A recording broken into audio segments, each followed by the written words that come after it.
Hello everyone.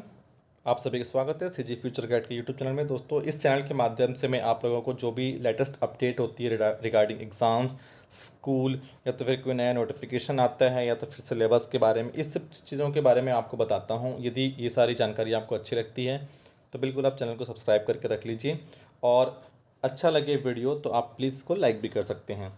चलिए बेटा, हाँ, आज हम लोग देखते हैं कि क्या क्या चीज़ें आपको रिक्वायरमेंट होगी सीजी प्यून में यदि आप यात्रा भत्ता यदि आप लेना चाहते हैं, और क्या क्या डॉक्यूमेंट्स लगेंगे आपको, और ये जो फॉर्म है इसमें क्या क्या चीज़ें आपको भरनी है, और इसको किस तरीके से भरेंगे, और आप कैसे आपको यात्रा भत्ता मिल सकता है और किन लोगों को नहीं मिलेगा। ये कंप्लीट डिटेल आज हम यहाँ पर देखेंगे।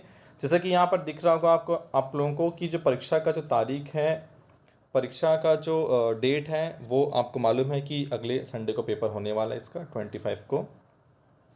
डिटेल में हम देखते हैं इसका कि जो पॉइंट नंबर 8 है यहाँ पर लिखा हुआ। अच्छा, ये फॉर्म आपको कहाँ से मिलेगा? जैसे ही आप CGPSC पे आप लॉगिन करते हैं, लॉगिन करने के बाद यदि आप कैटेगरी से बिलोंग करते हैं, SC ST या OBC से, तो आपके एडमिट कार्ड के बाजू में ही एक ये इस तरीके से फॉर्म दिख जाएगा आपको, TA फॉर्म। ये आप लोग डाउनलोड कर सकते हैं। जितने भी लोग कैटेगरी से बिलोंग करते हैं सभी को ये TA फॉर्म मिला है, और बाकायदा जो ऊपर में सारी डिटेल्स दी हुई हैं, नीचे डिटेल्स आपको खुद से फिल करनी है। ठीक है, चलिए देखते हैं आगे। पॉइंट नंबर 8 पे हम देखते हैं कि अभ्यर्थियों के मूल निवास प्रमाण पत्र प्रदर्शित जिला, यानी कि आप जिस जिला के निवासी हैं उस जिला का क्या करना है, आपको सर्टिफिकेट आपके पास होना चाहिए। और यहाँ पर क्या करेंगे, अभ्यर्थी के मूल निवास प्रमाण पत्र पर प्रदर्शित जिला, यानी कि जो जिला है वो लिखा जाएगा। ठीक है, फिर आगे निम्न तालिका में अभ्यर्थी द्वारा वास्तविक प्रविष्टि की जाए, यानी कि ये जो चीज़ें दी हुई है बेटा, ये जो एक तालिका दिया हुआ है, ये तालिका आपको खुद से फिल करना है। इस तालिका में आप क्या क्या चीज़ें फिल करेंगी? यात्रा का माध्यम, आप बस से आए हैं, रेल से आए हैं, कि स्वयं के साधन से आए हैं। और यदि आप बस से आ रहे हैं तो बस वाले से आप टिकट मांग लीजिए। यदि आप बाइक से आ रहे हैं तो जहाँ से आप पेट्रोल भरा रहे हैं उसका आप क्या कर लीजिए, रसीद मांग लीजिए। और कोशिश करिए कि सेम डे का हो, ऐसा नहीं कि एक दिन पहले का रिसिप्ट हो, क्योंकि एक दिन पहले का रिसिप्ट होगा, यदि आप पेट्रोल भराते समय यदि ऐसा करते हैं तो गड़बड़ हो सकती है। सेम डे पे यदि आप पेट्रोल फिल करवाते हैं अपनी गाड़ी पे, तो उसका आप रिसिप्ट ले लीजिए। पेट्रोल पंप वाले लोग बिल्कुल रिसिप्ट दे देते हैं, उस पर डिटेल लिखा होता है, गाड़ी नंबर ये इन्होंने इतना लीटर पेट्रोल डलाया करके। ठीक है, चलिए निवास स्थान, यानी कि आप कहाँ से निवासरत हैं।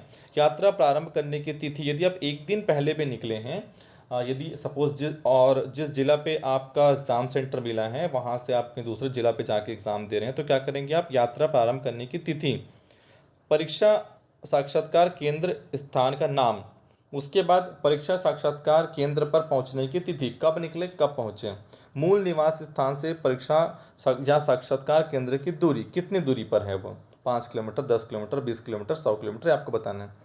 टिकट नंबर, टिकट नंबर का मतलब ये होता है कि जो भी टिकट आपको मिला हुआ या रिसिप्ट मिला हुआ उसका नंबर, उसके बाद किराया, कितना खर्चा करके आप वहाँ तक पहुँचे हैं।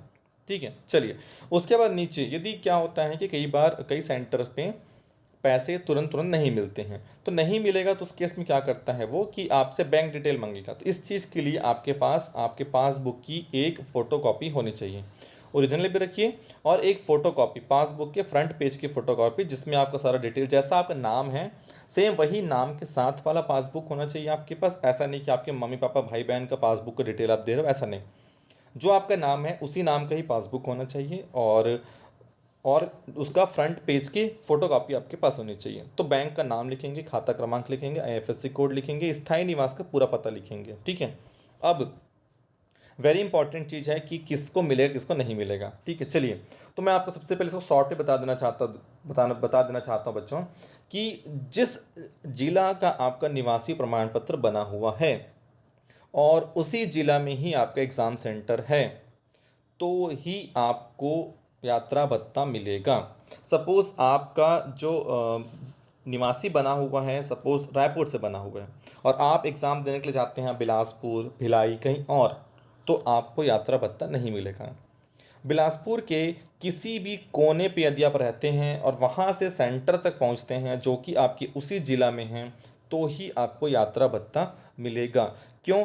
क्योंकि सभी ज़िलों में एग्ज़ाम सेंटर बना दिया गया है। कई बच्चे क्या करते हैं कि चलो घूम के आते हैं, ऐसा करके वो लोग जो अंदर अंदर जगह पे रहते हैं वो लोग क्या करते हैं कि रायपुर, बिलासपुर, दुर्ग, भिलाई ऐसे सेंटर डाल देते हैं और गाड़ी वाड़ी पे आते हैं, ट्रेन से, बस से, और यात्रा भत्ता लेते हैं। अब ऐसा नहीं है, यात्रा भत्ता उन्हीं को मिलेगा यदि आप जिस ज़िले के निवासी हैं और उसी ज़िले में ही आपका एग्ज़ाम सेंटर है।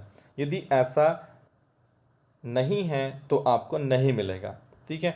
उसके बाद आप किसी भी गवर्नमेंट जॉब पे नहीं होने चाहिए, इवन दो प्राइवेट जॉब में भी नहीं होने चाहिए। यदि आप किसी जॉब में हैं तो आपको यात्रा भत्ता नहीं मिलेगा, आपको स्टूडेंट ही होना चाहिए। आप स्टूडेंट लाइफ में यदि हैं तो ही आपको यात्रा भत्ता मिलेगा। पॉइंट नंबर 3 पे यहाँ पर देखेंगे, मेरे द्वारा मूल निवास तथा जाति प्रमाण पत्र। आपको ये जाति प्रमाण पत्र भी लेके आना है, मूल निवास प्रमाण पत्र की फोटोकॉपी ओरिजिनल दोनों, बैंक पासबुक की फ्रंट पेज की फोटोकॉपी, ये तीनों चीज़ें रखती हैं।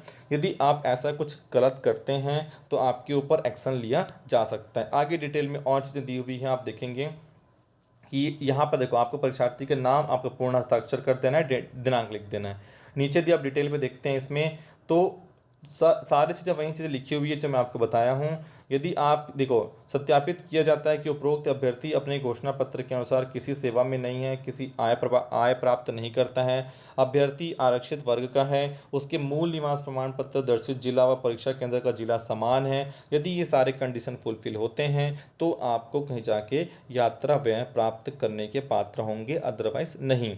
ये जो नीचे वाला जो है भैया, केंद्र अध्यक्ष को साइन करेगा, यहाँ पर सील करेगा और रख लेगा या तो आपको देगा वो, ठीक है। तो ये सारी चीज, ऊपर के डिटेल्स आपको भरना है, नीचे के डिटेल्स वो खुद भरेंगे। अब देखो, यदि आप रेल द्वारा यात्रा की गए हैं तो कहाँ से शुरू किए हैं, कहाँ ख़त्म किए हैं, वो आपका श्रेणी हेतु क्या दिया हुआ है। यात्रा के लिए प्रथम श्रेणी, द्वितीय श्रेणी, तृतीय श्रेणी हेतु स्लीपर क्लास किराया, चतुर्थ श्रेणी के पद हेतु साधारण द्वितीय श्रेणी का किराया देय होगा।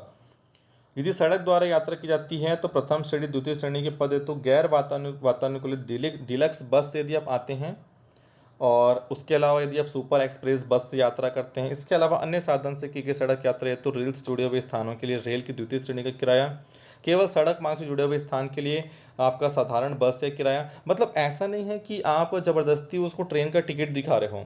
यदि आपका जो एग्ज़ाम सेंटर और आपके घर के पास में यदि ट्रेन रूट है ही नहीं और आप उसको दिखाओगे कि मैं ट्रेन से आया हूँ, तो भी आपको यात्रा भत्ता नहीं मिलेगा भाई, ठीक है।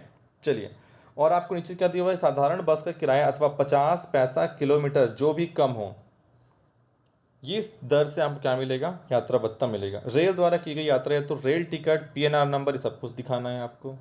ये सारे कंडीशंस यदि आपके फुलफिल होते हैं तब कहीं जाके आपको यात्रा भत्ता मिलेगा। Thank you very much. Information अच्छा लगे तो आप बिल्कुल चैनल को सब्सक्राइब कर लीजिए और वीडियो को तो लाइक ज़रूर कर दीजिएगा। Thank you very much.